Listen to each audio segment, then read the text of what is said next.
everyone, welcome back. This week's video topic is on how to look better. Now this isn't about how we can change our appearance or what we can do to our external body to look better, but it's more about how can we become aware and mindful of what we're looking at and how is that affecting us. And for me, 2014 has been a radical change in the way I look at myself. And I'm going to share with you 5 ways that I look at myself today. Your self-talk is so crucial to understanding what kind of relationship you have with yourself. If you're always choosing unloving thoughts about yourself and you're choosing to have a dialogue that is unsupportive, you're going to have very low self-esteem and low confidence within yourself. But on the flip side, if you change to have loving thoughts and empowering thoughts and speak to yourself as if you were speaking to your best friend, you're going to help build a better relationship with yourself. And for me, the way I do this is the minute I catch myself trying to condemn, trying to say something mean or nasty to myself, I ask myself, hey, is what I'm saying helping me or hurting me? And automatically, I care enough about how I feel, then in that moment I can choose to change my thoughts that will actually help me and be of service to me and empower me and lift me rather than put me down and put me in bad spirits. What are you feeding yourself, your body and your mind? What foods are you eating? Are the foods that you're eating, are they nourishing your body? And this is something that I always ask myself. Is this nourishing my body? And is it helping me feel good? Is it helping me feel connected to who I am? Is it giving me life? And then that's how I know if I want to eat this or if I don't want to eat this. And this past year, in 2014, I've cleaned up my diet a lot. And I just choose to eat foods that are vibrant, that were energetic, that bring me to life, that nourish my soul, that nourish my mind, that nourish my body, and I feel incredibly better. Another thing is, how are you nourishing yourself with your mind? Are you constantly looking at social media, Twitter, Instagram, Facebook, Tumblr, and just wishing and wishing your life was like that, or you could look like this, or you could have this, or you could go do something like this? I know for me, Instagram, I would just spend like 30, 40 minutes on Instagram just scrolling and scrolling and scrolling. And it was just mind-numbing, mindless scrolling, just looking at other people and their spectacular lives. And then it would get me depressed, and it would get me upset because the comparison game would start. So that wasn't nourishing my mind. So now I put myself limits 2 times a day, once in the morning, once in the evening, to check my Instagram. And I'm becoming more mindful of what kind of content I'm looking at and how is that affecting me? Because we're surrounded by endless amounts of knowledge and information through social media today. And we subconsciously absorb this into our mind, and then we start feeling low and down about ourselves. So become conscious of what kind of nourishment are you providing for your mind.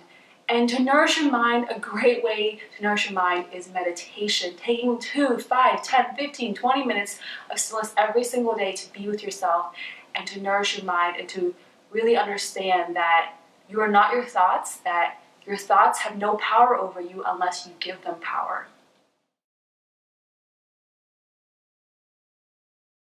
Is your happiness tied to something? Is it dependent upon something? Are you waiting to have your dream job or your perfect mate or the perfect conditions for you to do something? Is your happiness on a waiting list? And this is something that I've learned, is that happiness cannot be put off. You cannot wait on happiness. Happiness is available to you now in this moment. It's a choice that you have to make.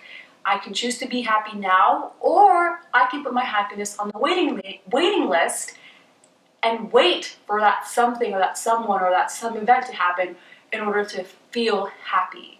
When you feel happy now, you're more inspired to do things that feel aligned to who you are and that really promote and encourage you to be yourself. Happiness is available now, and happiness is just a thought away. And you can choose happiness by choosing to feel good.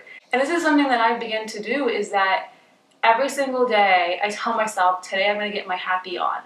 And regardless of what happens in that day, I choose to get my happy on. And that may involve me just sitting down in meditation. That may involve listening to a new playlist on Spotify or talking to a friend. Doing something every single day to get my happy on, because happiness is always available to me. What are your intentions? When you wake up in the morning, what do you intend to do that day? What kind of day do you intend yourself to have? It's so important to be aware of what your intentions are, because your intentions will help you carry that momentum throughout the day. And every single day that I can remember, I'll wake up in the morning, and I usually journal first thing in the morning, and I'll write down my intention for the day. My intention is to feel energized, is to feel alive, is to feel inspired. And what can I do? 5, 3, 2 things that day that will help me feel aligned to that intention I have. And that helps me feel focused, that helps me feel aligned, that helps me feel in my power, in my juice, and in my high vibe place. Intentions are so important if we want to consciously create our lives. What you intend to create will help you remain focused and aware on where you're headed and what you're doing and what kind of person you're becoming as each day unfolds. Are you in touch with your loving presence? Are you aware that you are a divine energy of love, that you are love? Love is something that is not outside of you, it is you. And have you taken the time to step into your own awareness of your own being, which is love? If you are love, then you are complete, you are whole. And how do you love? How do you love yourself will determine how you love others. Are you a loving presence in your own life? Are you supportive? Are you empowering? Are you kind, gentle, compassionate towards yourself? How you love yourself will determine how you love another. And how you love yourself will determine the relationship you have with yourself. Love is the one thing that will help those fears go away.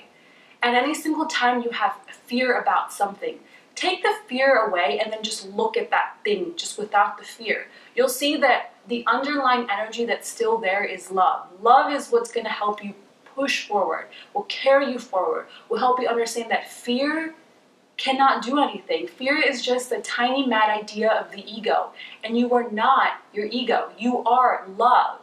And to be love is to understand that there is nothing wrong with you, and that love is always, always available to you whenever you want to step into it. It's your true identity as a loving spirit. Another thing is forgiveness. Each moment has a presence of forgiveness to it. Forgiving yourself will help you forgive another. When you choose to forgive somebody else, you're not doing it for them, you're doing it for yourself. You're doing it so you can lift the burden, the negative energy off yourself, and say that in choosing forgiveness, I'm choosing to love myself. And I'm choosing to not hold myself hostage. I'm choosing to choose a better feeling thought, to choose a loving thought about myself. Forgiveness heals. Forgiveness is to heal your fears into love. And when you forgive yourself, it will be so much easier to forgive others. And I found that forgiveness is a form of prayer for me.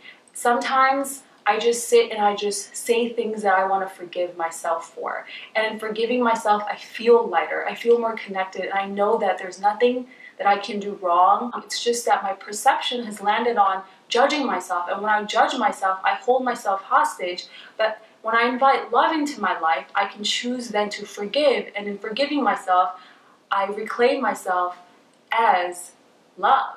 So those were the 5 ways that you can look better. Tell me how you can look better in the comments below.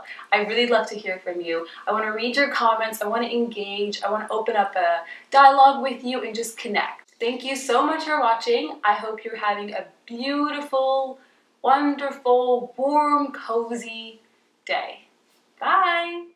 And I relate to this subject so much myself because my whole entire life I've been painfully, awkwardly shy to the point where I could not look at